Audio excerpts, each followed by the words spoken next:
I made a few small tweaks that helped me to instantly make an extra $17,000 in like the course of a week and a half. It was crazy, okay?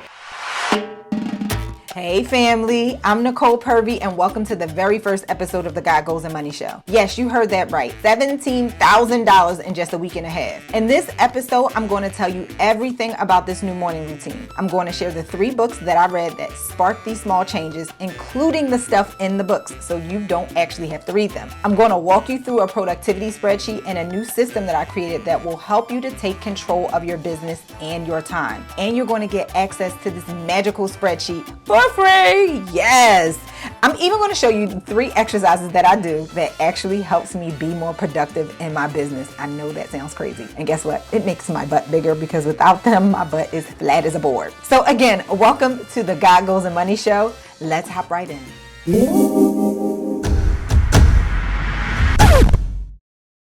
Most people are more committed to their trash morning routines than they are their actual spouses. Yes, I know they out here cheating. But the reality is most people are more dedicated and will not change what they do in the morning, even though their morning routines are more tied to their income than they actually realize. Most of these gurus out here that's trying to tell you about doing these crazy morning routines, they're just trying to sell a course. And the reality is if you simplify and put a couple of things in place in your morning routine, I promise you it's going to make a world of difference. So I cannot wait to share this with you. Let's get into it. Historically, throughout my whole entire life, I've always been a morning person. A lot of people are not. Prior to having my son, pointing because he's over there. Prior to having my son, I would get up at 3:30 in the morning. Once I had him about almost 4 years ago, 3.5 years ago, ever since then, probably starting from when I was pregnant, I completely changed. I would go to bed early and wake up every day sluggish, 7, 8, 9 o'clock in the morning, every day for about 3.5 years. I could not get it together. So when people would talk about waking up early, in my mind, I had switched over to the dark side. To some of you late morning people, I just could not get it together. And so I assumed that it was just me as a mother. Like, hey, mothering is difficult. Mothering plus running a business is difficult. So therefore I need more sleep. Or maybe it's just changed my brain and this mothering thing is having a whole difficult effect on me. So I can't get up early enough.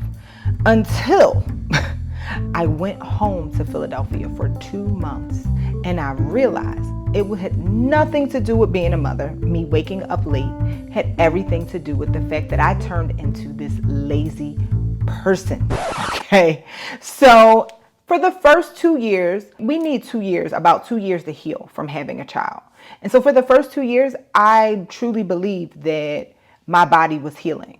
But I think that last year, my laziness was just kicked in and I was using it, being a mother, as an excuse for not waking up early. I did this big conference that I've done in the past called the Women in Real Estate Summit. I did the 4th one.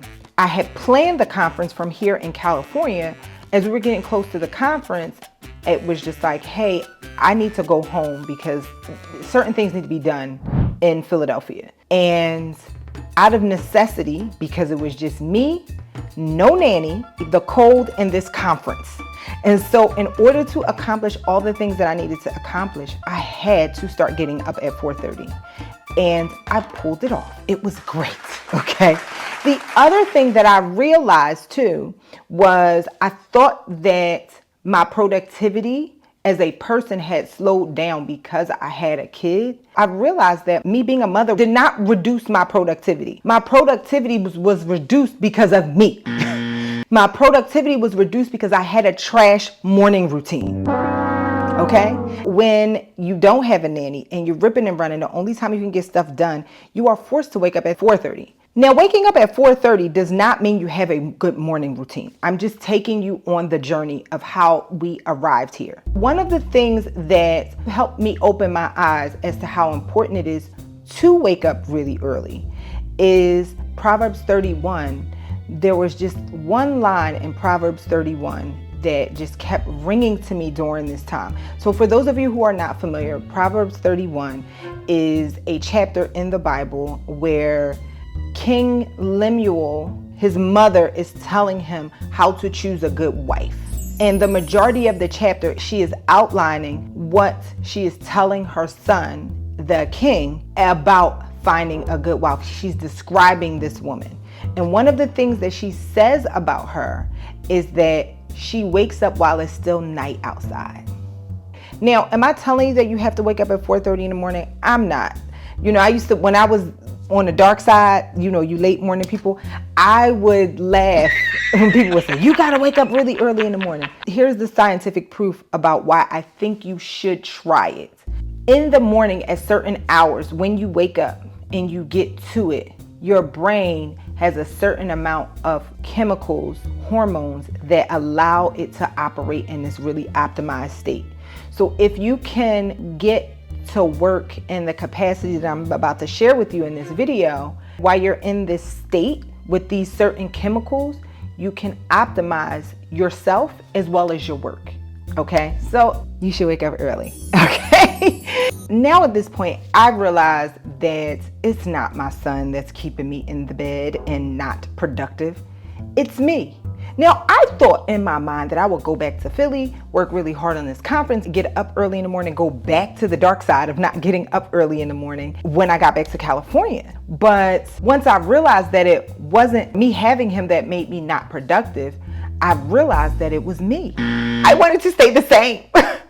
I wanted to stay the same. I wanted to improve my business, make more money, and still stay the same. Why can't I stay the same? Why can't I wake up at 9 o'clock in the morning and still make more money? This is something that was I was really upset about, a realization that I was upset about for a half a second. It may sound funny and trivial, but the reality is changing your identity, how you associate yourself, who you think you are, the habits that you believe that you have, the habits that you do have.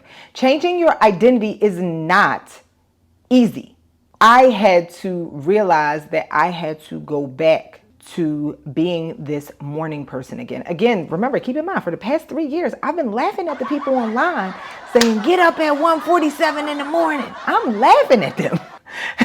Thinking you can still be productive. But for me, and probably for most of you, no, getting up early is a must. Now, getting up early is not the only thing. That's the thing that is funny about it. Because throughout this whole process, I realized I had to redevelop my morning routine again. So there will be some days and a time period I had plans on getting up early and I didn't have a concrete morning plan and made getting up harder.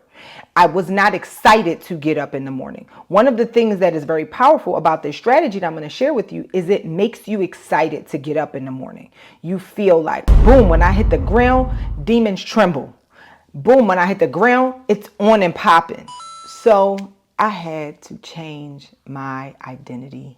I had to put it in practice that this is what I'm doing again. I am a 4:30 in the morning type of gal. So the journey began. Now, it began when I had this conversation with my mom. And I was just telling her about some of my trials and tribulations about this whole morning routine thing. And she said something to me that I'm never going to forget. She said, Topper, that's what she calls me. She calls me Topper. Topper, you for years, you've always done this long morning routine where you prayed for a really, really long time. And I just don't do that. I get up and say a quick prayer and I get to it. And when she said that, it went, oh my God. I didn't realize that one of the reasons why I did not want to get up is because I had associated waking up with this obligatory long prayer that the reality is sometimes I did not want to do. And I also had it in my mind that I had to do this long meditation. I had started studying Dr. Joe Dispenza, bought some of his meditations, and the ones that I really liked were an hour and a half. And so I had associated waking up early with, if I wake up, it's because I'm going to do this long prayer and I'm going to do this long meditation. And the whole process, by the time I get up, brush my teeth, get my clothes, make my coffee, get things situated before my son got up, and the prayer and the meditation, this is like a 2.5 hour thing. And the reality is Listen, don't nobody love God more than me. I just didn't want to get up and just do a 2-hour prayer and meditation. I just didn't want to do it. That reluctance is what kept me from waking up. I started to start being really intentional about crafting out this new morning routine, because a good part of having a good morning routine is your ability to look forward to it. And so we're in the 3 books that we're going to talk about that helped me to craft this morning routine. One of the books is Feel Good Productivity. And in that book, being productive has a lot to do with your outlook on the task. Rather than saying, hey, I have to do this, you should really feel like I get to do this. And so, hey, I have to wake up at 4:30 in the morning. And for you, it might be 5:30. For you, it might be 6:30. Who knows what time it is? For some of you, it might be 9, because you probably really wake up at 12 noon every day. Just the idea of waking up early in the morning. How can I reframe this to make this something that I want to do, that I feel like I get to do that? So what I want to challenge you to do at this point is I want you to start really be thinking about, hey, I really don't like waking up in the morning. In order for me to look forward to waking up in the morning, what would have to happen to make me feel like I want to get up in the morning? For me, do you know what it is? Getting up and getting right to it. That to me made my whole everything change, versus getting up and then go pray for a long time and meditate for a long time. Like, I want to get to it. I'm itching to get to it. So for me, that was key. The 3 books that helped me craft this winning morning routine. The first one I talked about was Feel Good Productivity by Ali Abdaal. I've been talking about this book a lot. I really, really enjoyed this book. We are more productive when the work feels like play. The work that I do, I run a real estate club. I'm a real estate investor. I also make a lot of content. I make content for social media. This is play for me. Once I read that in the book, that play and work don't have to be mutually exclusive. You can actually enjoy your work. That was very freeing to me. It was also very freeing to my mindset about how I structure my work, how I structure my day. Hey, if there is something that I don't want to do, I need to structure it in a way that it feels like play. I didn't want to get up at 4:30. I need to structure this in a way that feels like play, so that the things that I do in the morning are the most fun and also the most impactful things. The things that are fun but not impactful, they can go lower on the list throughout the day. But in order to get me out of that bed in the morning, I need to work on the things that are fun and impactful. That is fun to me. Any other combination, go later in the day. I will get to it. I promise I will. People will say, eat the elephant first, like do the most difficult thing first thing in the morning. Sure. Is it fun? It's not going to get done, because I won't look forward to waking up. But you tell me that I got to get up really early in the morning to just, do a bunch of tasks that I don't want to do. Do you know what I'm going to not look forward to? Getting up in the morning. Especially if I knocked out all my work, the stuff that's difficult, it'll be easier for me to do in the middle of the day. Like, I done did all that. I feel good. I'm accomplished. It was impactful. It was fun. Okay. Let's call this nutty tenant. Let's get it. I'm not going to want to talk to that nutty tenant first thing in the morning. It's not happening. I will not get up. Okay. The next book that helped me with this winning routine that I promise you I'm going to share, you're going to love it. The next book that helped me was Atomic Habits. Good one, right? Don't look at my broke nail. Okay. Or the fact that I need a manicure. This book helped me out in a lot of ways. Actually, it reminded me of a lot of things. I'm not going to say that I didn't learn anything new, but some of these things I innately knew and I innately used to do, but it reminded me of who I used to be. For that, I'm very, very grateful. It helped me out in a lot of ways, but I'm just going to pick one way because I'm all about identity change. In order to change your life, improve your situation, you have to become a different person. When we have identity shifts, we have it on 3 different levels in order to really, truly change. You have it on the physical level, which is your habits. This is not in the book. This is all Nicole stuff, okay? So let me start with the inside. On a spiritual level, your identity is only one thing. You are the righteousness of God. That's it. Nothing more, nothing less. That's really who you are. on a mind soul level, you are your thoughts. On the physical level, how you manifest things in this physical world is your habits. So that's why I start from the inside. Hey, who are you? Do you know that you are the righteousness of God? Then from that, you should really only have positive thoughts. We all don't, but once you have positive thoughts, then that can go to your outside, the physical world. And this is where you can change your identity with your habits. You are just a culmination, and combination of your habits. So in the book, James Clear talks about the 2-step process to changing your identity.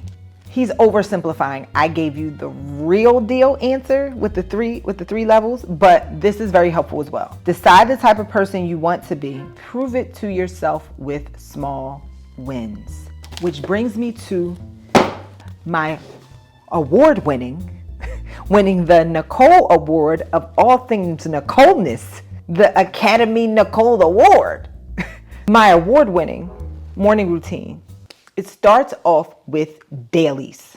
Dailies are a combination, a number of small tasks that you do every day in the morning. These tasks go from 30 seconds to maybe as long as 20 minutes, but anywhere from 10 to 30 tasks that you do every day that reaffirms who you want to be, this identity shift that you want to have. You may say, hey, I want to be better at managing money. What small task can you do? 30 seconds. Maybe I just need to check my bank accounts.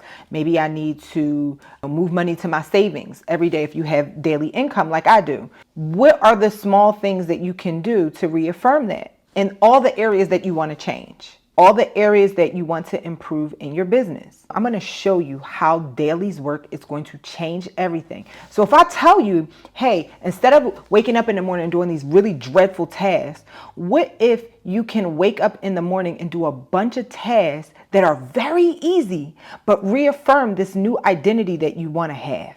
What if I told you can get to that as soon as you wake up in the morning? Might change how you feel about waking up.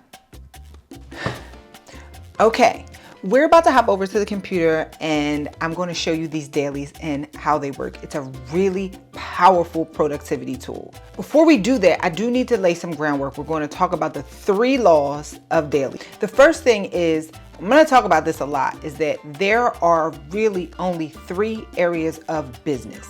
That's it. Where at your job, there are tons of departments. And so you're translating that into your business and thinking, my business is not going to be successful unless I have all of these departments. And you have this whole huge conglomerate organizing your head with all these departments. But the reality is you don't need all those departments. All those departments are really just subsets of these 3. The first one is operations. Operations is how you deliver your product or your service. The second one is sales and marketing. That's self-explanatory. And the third one is finance. Finance handles the flow of money, accounts payable, accounts receivable, invoicing, if you're doing any type of getting investors or business loans, any of that stuff, all the stuff around money.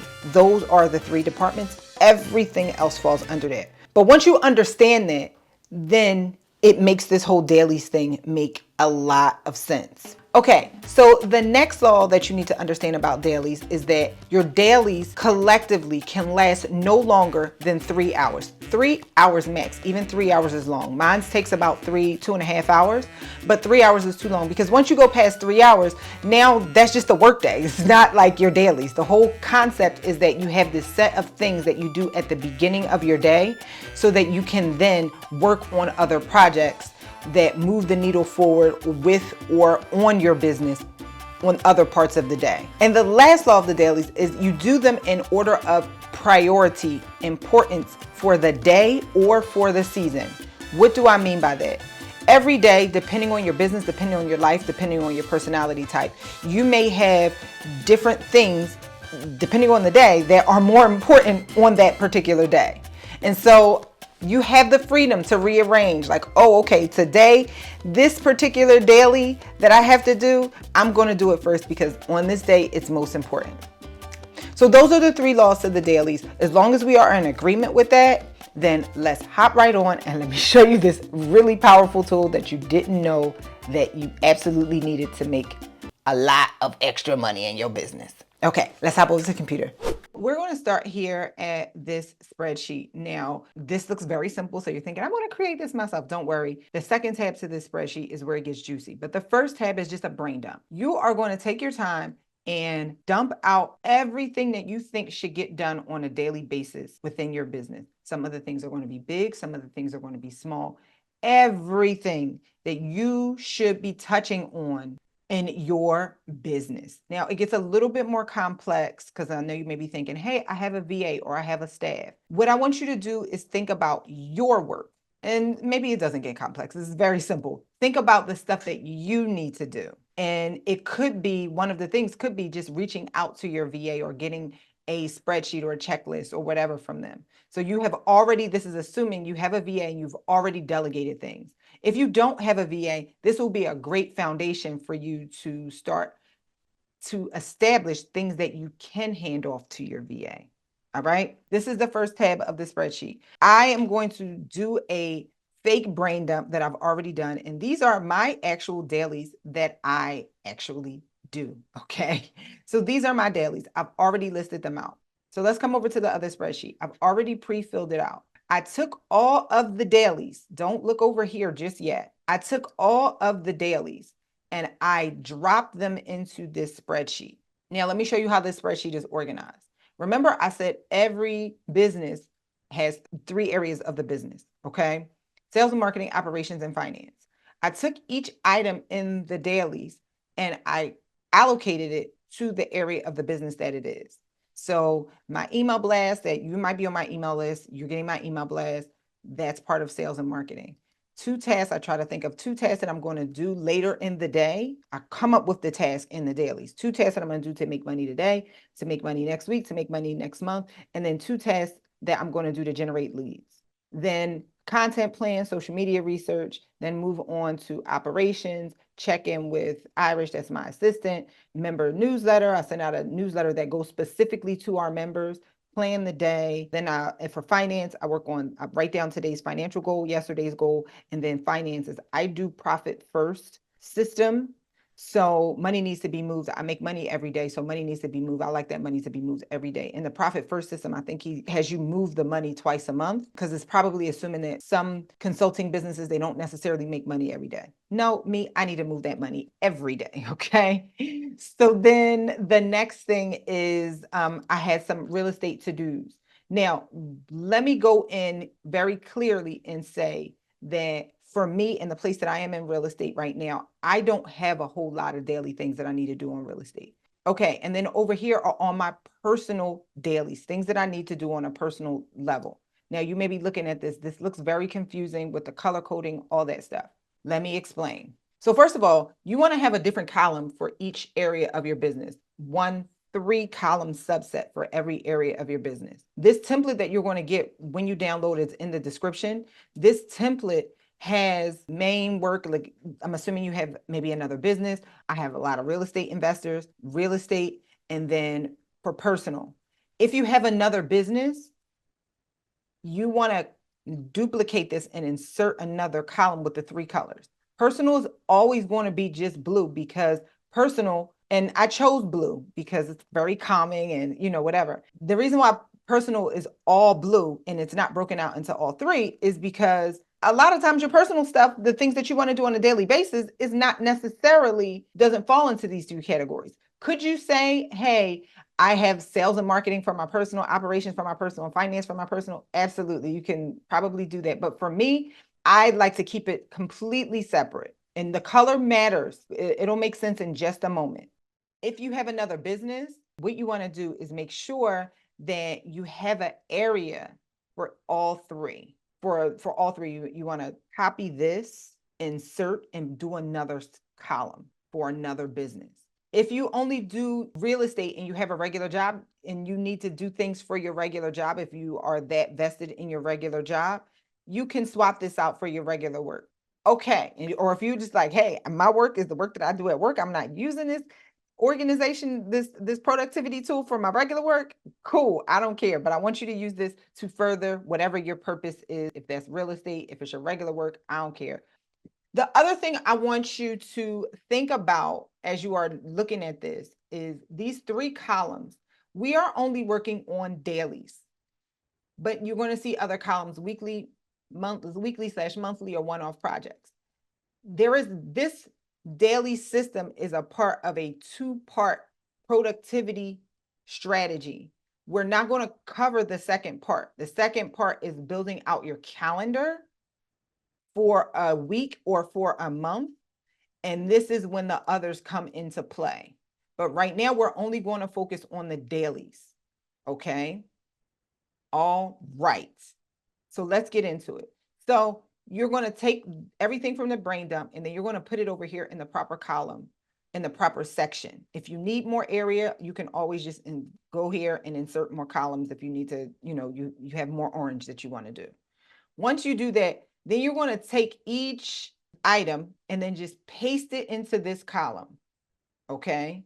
Paste it into this column, and you're going to leave the color. This is where the color matters. What you want to see is that once you paste these over here, it's lit up like a Christmas tree. This is a really important, okay? You want to see that it's lit up like a Christmas tree.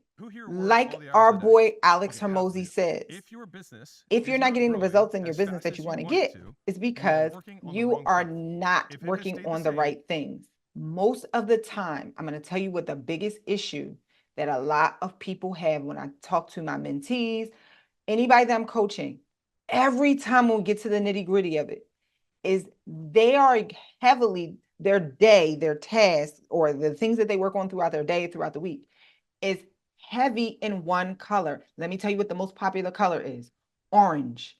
You know why? Because chances are you started your business because there's something that you love about that business. You're very passionate about it. You like executing on it. And so therefore, all you want to do is execute. And then you wonder why you don't have any money in your pocket, because you're not working enough on sales and marketing, and you're not working enough on finance because you're not managing the money properly. But you love to do the thing, which is fine. But if you have no tool to take stock of this, then you won't know. If you have no way to analyze this, then you won't know. This is why it's important. Dailies are important for 2 reasons. One, because you get to see the colors. I need to be lit up like a Christmas tree. I need to see all the colors. But also, number 2, you are your habits. This is why dailies are important, because if you are not doing the things that you need to do to get to who you need to be, then they're not habits. Remember, you are your habits.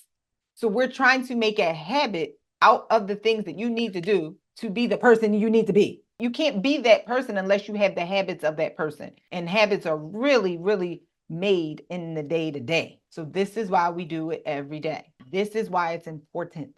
Okay, so now you see all the colors. All right, so I've also taken the liberty of doing the next step. So you're very happy with your colors. Now we got to figure out, can I do all these things in a day? In this spreadsheet, everything's already calculated for you. You're going to detail right here how many minutes you're going to spend on each thing. I actually use the timer on my phone. For the email blast, I got to get that email blast written and sent out in 20 minutes. In order for me to think of 2 tasks that I'm going to do for money today, I'll say 5 minutes, 5. Sometimes it takes me 30 seconds, but sometimes I really do have to think about what I'm going to do. Like, oh snap, let me go to my notes. Let me go to and see what I did in the past. Let me just check all this out. The next one is content plan.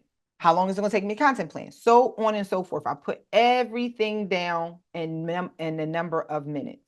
What you will see down here is it tallies how many minutes it is. That doesn't mean anything to most people. We want to know in terms of hours. So all of these dailies total 2.81 hours. All right. What you also can do is say, like, oh my goodness, this is too long. You know what? Maybe I need to spend only 10 minutes on my email blast. You can come and adjust. Now, the beautiful thing about this is it gives you guardrails. It sets up a wall for how long you can work on something. Because what you tend to do when you don't have parameters, if you don't have guidelines for how long you can work on these individual small tasks, you then start doing the task every day, or you'll do the task every day and you just do it until it's done. And there's no sense of urgency and you end the day and you wonder why things are not done. You're then going to do this, set up a parameter for how long things are going to take, and do a timer on your phone. I live by my phone and my timer every morning while I'm doing all these things. For me, I have morning dailies and I have evening dailies. You don't have to do this. I like to do this because certain things I am better equipped at doing when my workday is pretty much over. Here, I've divided them out, and you are more than welcome to do that. You might just have morning dailies and that's it.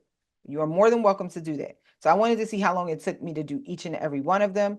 Okay. Then I said, all right, I'm going to copy over the number of minutes for my morning ones, and then I'll copy over the number of minutes for my evening ones. This says to me, hey, I need to wake up at least 2.5 hours before my son wakes up, which is cool. He sleeps till 7:30. I wake up at 4:30. Great. I don't have a problem with this. But it also says to me, I need to finish work every day about 25 minutes before I have to finish work. Now, I know me. I'm going to finish work an hour before. If I do that, that makes my life so much easier. And this way, I have done all of the things that need to get done throughout the day. And I've created a habit out of doing the things that make me become the person that I want to be. Now, before we go in, I want to talk to you a little bit about some of the things that's on my list because they may help you out a lot. So we'll really quickly touch on a couple of these. If you have a business where you are digital marketing, this system has helped me out a lot. Coming up with 2 tasks for make money today, 2 things to do to make money next week, 2 things for next month, and 2 tasks to generate leads. Leads aren't money today. Sometimes they're money next month, but I always need to just make sure I'm always building leads because you may be thinking about a task that can make money next week, but it's to your existing leads. But we always need to be adding more leads. Okay. For my members of the Better Than Success Real Estate League, I need to post in our group chat every day. Our members, they get a newsletter that's specific for them. I don't send it out every day, but I work on it for 10 minutes every day so that when I send it out, I'm not scrambling. I spend 5 minutes planning a day because remember, there's a time period when my actual day starts. I need to know what I'm going to do for those 3 or 4 hours, maybe 5 hours, depending on the day. What am I actually going to do? Today's financial goal, I have a goal that I'm going to try to reach every day. I bring in yesterday's, I go on the sheet, I bring in yesterday's. I'm going to actually show you what I do because there's a little bit more work. This is your groundwork for it, but then I'm going to show you how I actually execute it every day. Then the next thing, I actually do a lot of the personal ones first because they're relatively quick. I pray, I do my affirmations, I write in my gratitude journal, I weigh myself. Come back to that. We're going to talk about weighing myself and why I do it and why it's so important for my business. Why I weigh myself. Crazy, right? The next thing that I do is I tithe. I don't play about my tithe.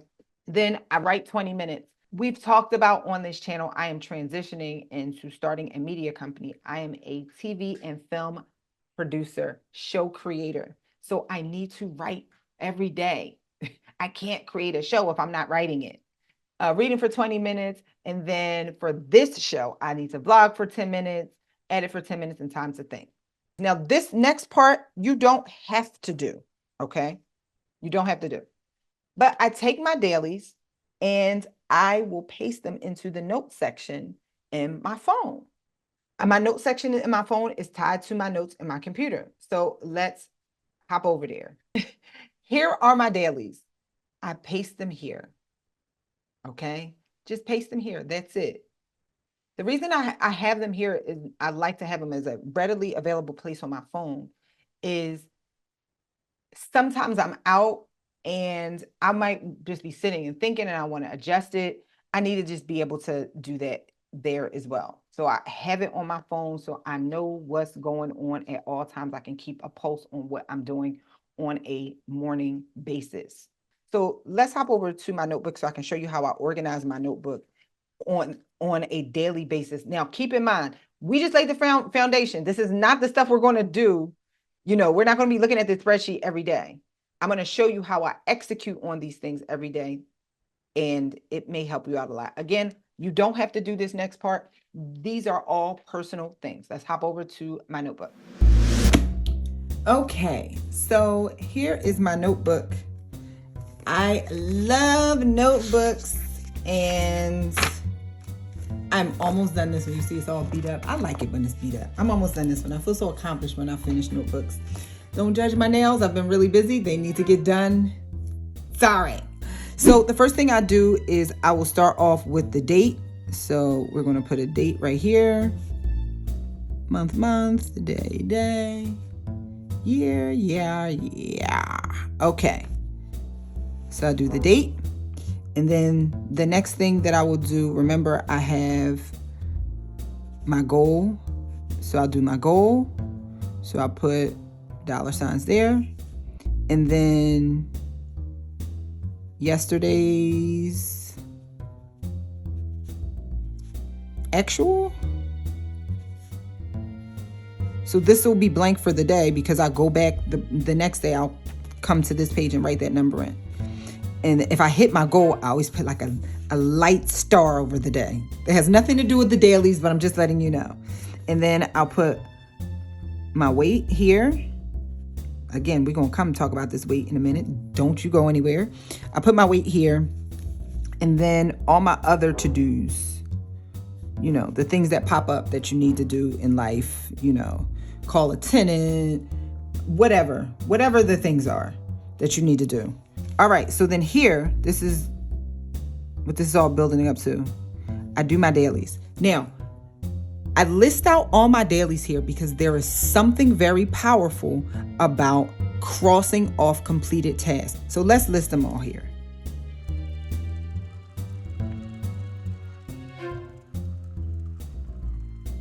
Okay, now that we have written them all out, excuse my chicken scratch. Now that we have written them all out, this is how I organize everything that I have going on a daily basis. We're not talking about monthly, on my other spreadsheet. This is just how I manage myself throughout the day. I write them down because there is some statistic that I've read multiple times that says that you are more productive when you can physically write something out and cross it off. I need all the help I can get with being productive and making sure that I stay focused on completing these tasks. This other thing, again, look at how productive I've been. This is productivity right here. Okay, here it is. I found an article. I actually found a couple articles, but here is one on Oregon State University. It says, when you're finished with something, cross it off your list. This gives you a sense of accomplishment and the momentum of completing tasks that will help you remain productive. Productivity. You just feel really good about yourself. And these are the things that go into helping you to become the person that you know you need to be. Now, let's talk about something really, really, really important.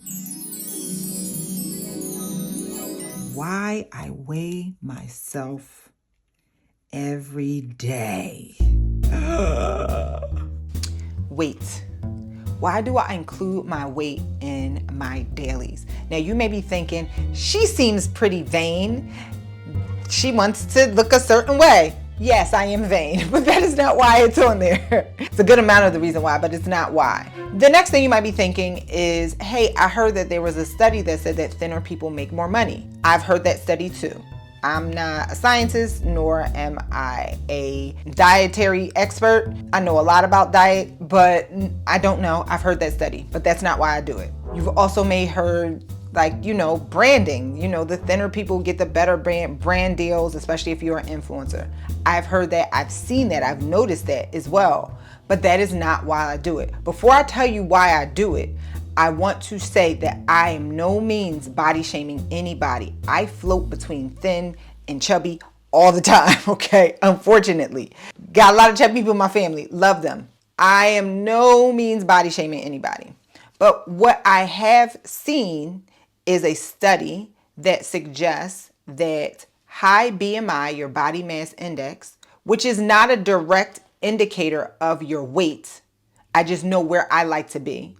Higher BMI is associated with obesity, that's a BMI over 30, is linked, doesn't mean it's caused by, but it is linked to lower cognitive function. Here, an article was posted on the National Library of Medicine, which is a pretty reputable organization, where it talks about there is a link between obesity and lower cognitive function. We'll get into what that means in just a minute. It first describes obesity as characterized by an excessive accumulation of adipose tissue. Obesity is associated with a BMI over 30. And then it just talks about some issues with obesity as a major cause of premature death and illness. It's also associated with an increased risk of chronic diseases such as type 2 diabetes and cancer and other health problems. We already know that. But here is where it gets wild. The evidence demonstrates that obesity is associated with cognitive deficits, which refers to diminished or impaired mental and or intellectual functioning. Wild. It has been linked with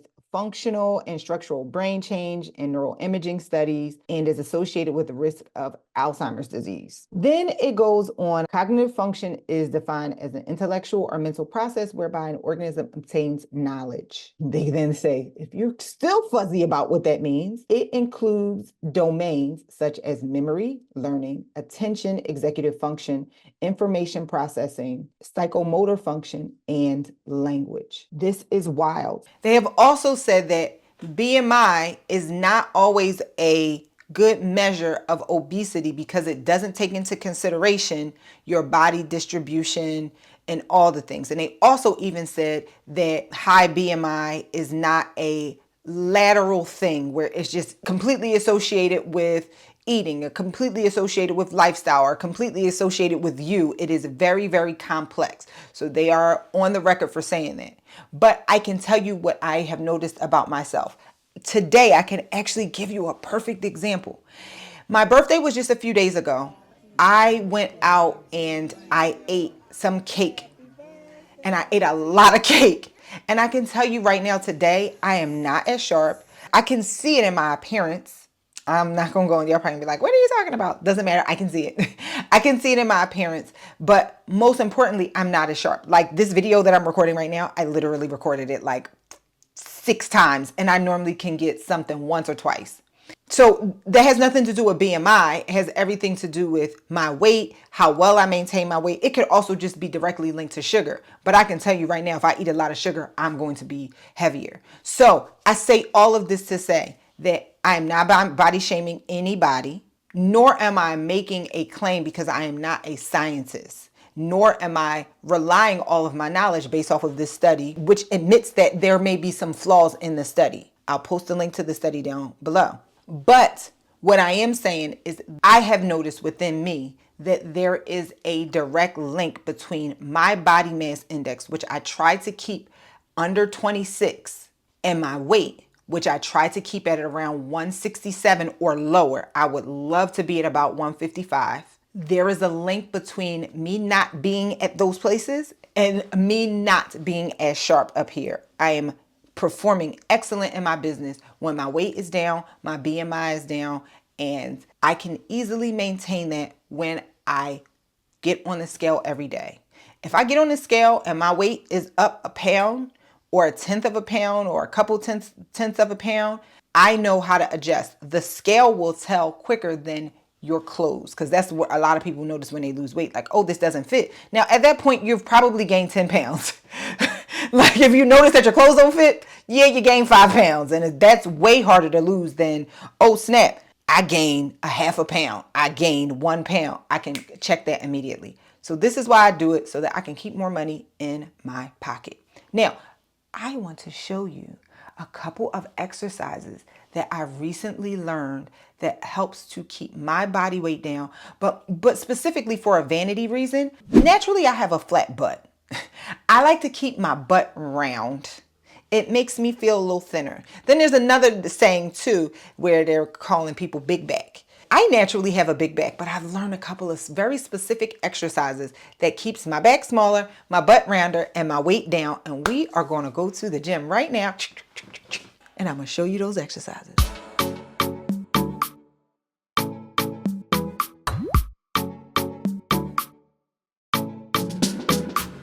Come to the gym with me.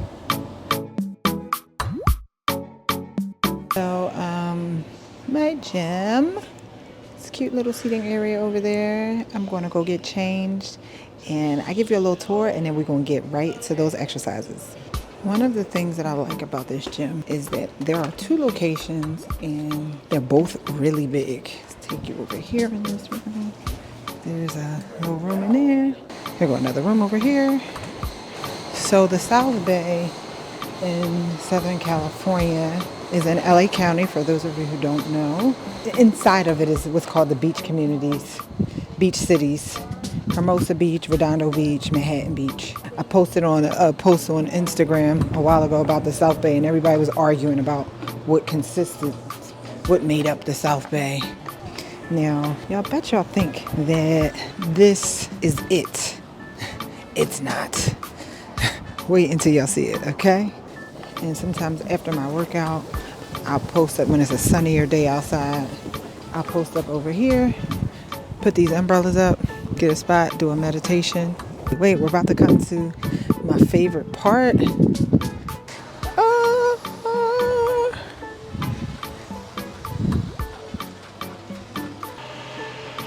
A whole entire weight room outside, in addition to 2 smaller ones.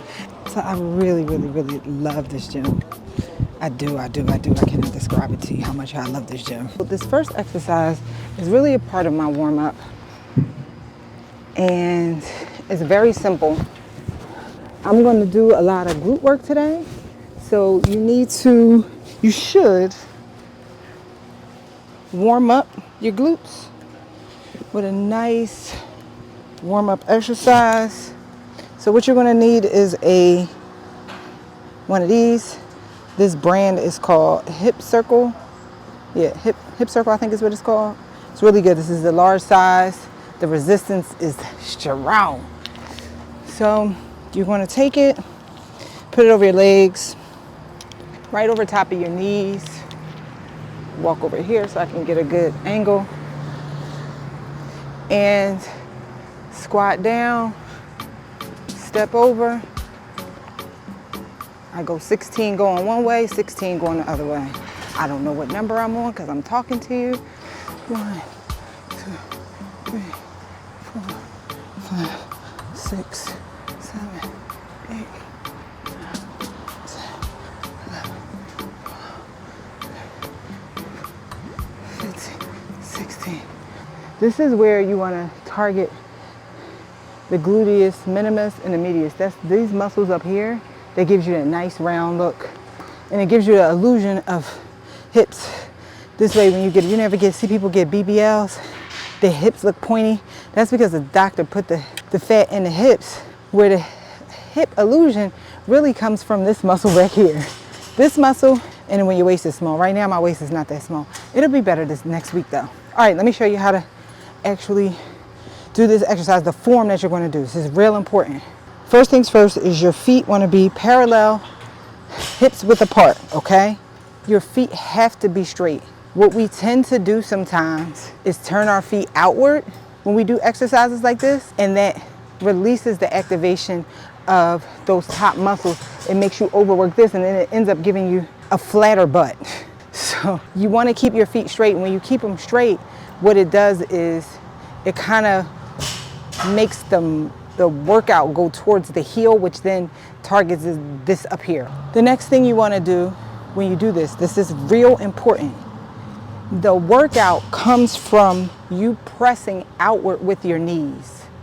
When you start to let your knees collapse in, so I'll show you the difference. This is the right way. 1, okay? What people tend to do if they're not trained properly is they will go in and they'll go like this. That's a different workout for a different thing that's not designed to do what we're trying to do, okay? Squat down, out. You got to keep it out, and you will feel it up here, okay? The last thing about this exercise that's really important is your back and your shoulders. So what you want to do, try to keep your back straight, shoulders back, and you want to try to activate these muscles here, shoulders back. Where you lose it on this exercise, what a lot of people tend to do is shrug up. When you shrug up, now you're working this muscle here, and it doesn't give you that nice sleek line, And it also keeps you from working out the back, which is the unbig your back. What we've been saying, unbig your back. So you're doing this, you're squeezing these muscles down here, shoulders back, squeezing these muscles, activating this muscle. Then you can also draw your stomach in. Draw your stomach in like someone's pulling your belly button in from behind. All right, take this same band, put it around your wrist, pull, and then you're gonna go up over your head, come back. Up over your head, come back. This works your abs and your back.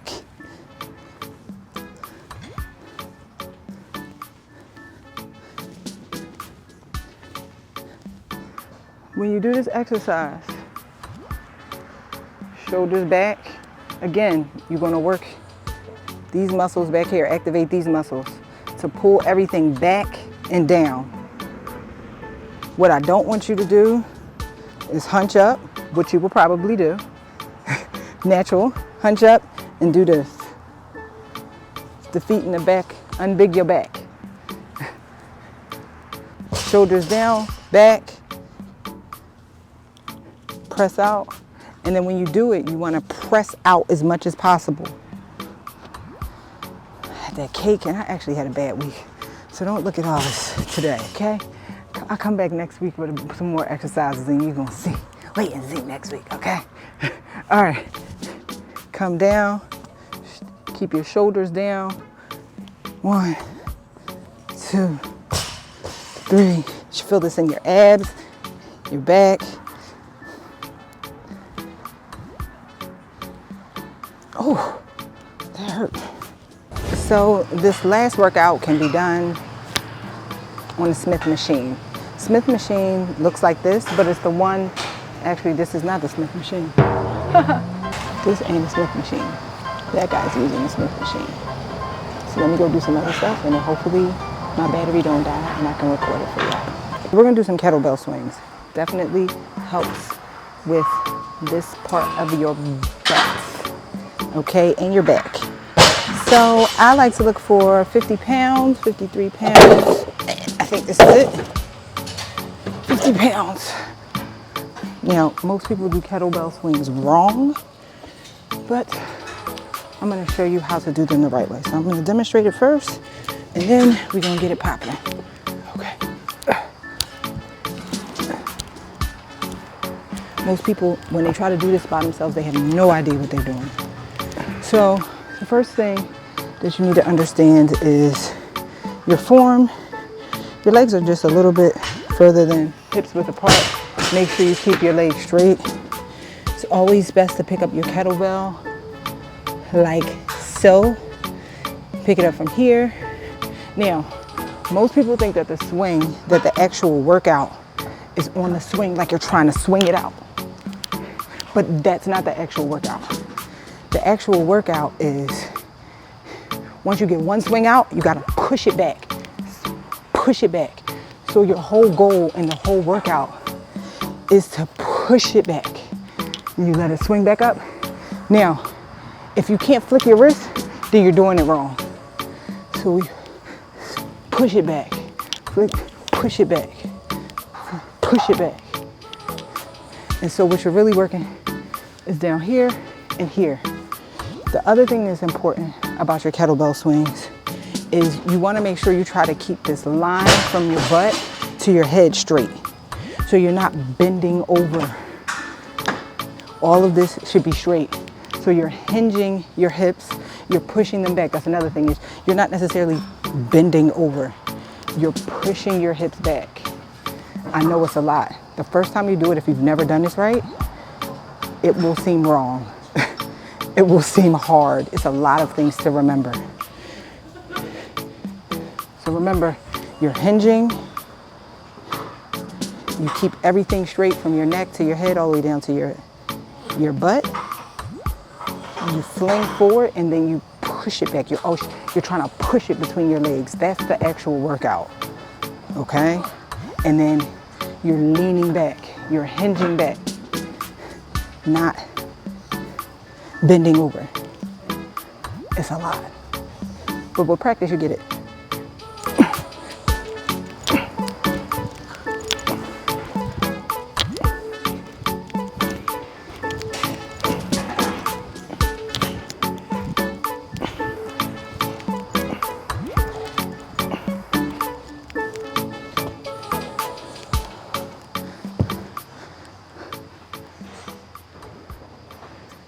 Now, I ain't got the biggest butt in the world, but I also have the flattest. So this is a whole entire vibe for me. I want y'all to know that.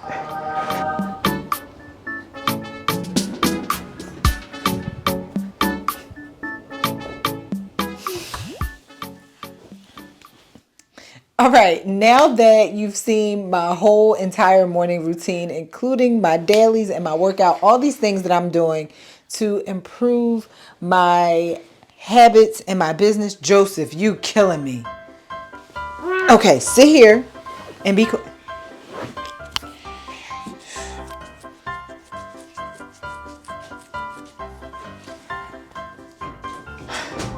Now that you've seen my entire morning routine and you've seen my workout and everything that...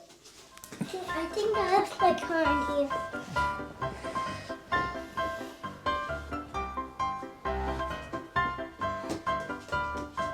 Okay, so you've seen my workout, you've seen my dailies, you've seen all the things. How does it actually affect my business? With the dailies, I prioritize marketing some existing products that I already had or repurpose them and creating whole new products and being able to market and sell those classes. One of them is my real estate retirement department that did really well. It's 37 trainings, 37 real estate trainings for $37. If you're interested, I will paste the link for that below. And then I actually created a new product called the Real Estate Playbook, where I took, because I have so much content, I took all of the content in the classes and the real estate classes that myself and my colleagues have taught, pulled out the 5 key points and put all of the 5 key points from like 80 trainings, put them into one document. So it's like really meaty guide, ebook with 407 real estate investing tips. Not just like, oh, find a deal. Step 1, find a deal. Step 2, buy a deal. It's like not like that. It's like really meaty stuff. So I package all that up. And because I've been prioritizing, I sold them and things are looking on the up and up. I am so excited about my new productivity strategy. So I want you to try it. Now, it's working for me. It's working wonders. I'm absolutely not going to change this. What I need you to do is help me figure out how I can incorporate managing my toddler's chaos into my dailies. Is that something I can systemize? Because he throws me for a loop every time, including trying to record this video. Whew, how many of y'all got toddlers? Let me know. Give me some tips down below, okay? In the meantime, down below, download the guide to the template for dailies and make sure you subscribe to this channel. We're going to be putting out episodes like this. And last but not least, I got some other classes down below. If you're interested in real estate, down below, get a real estate retirement department for 37 classes, $37. You cannot beat that. And trust me, it's game changing. Okay, until next time, I love you all.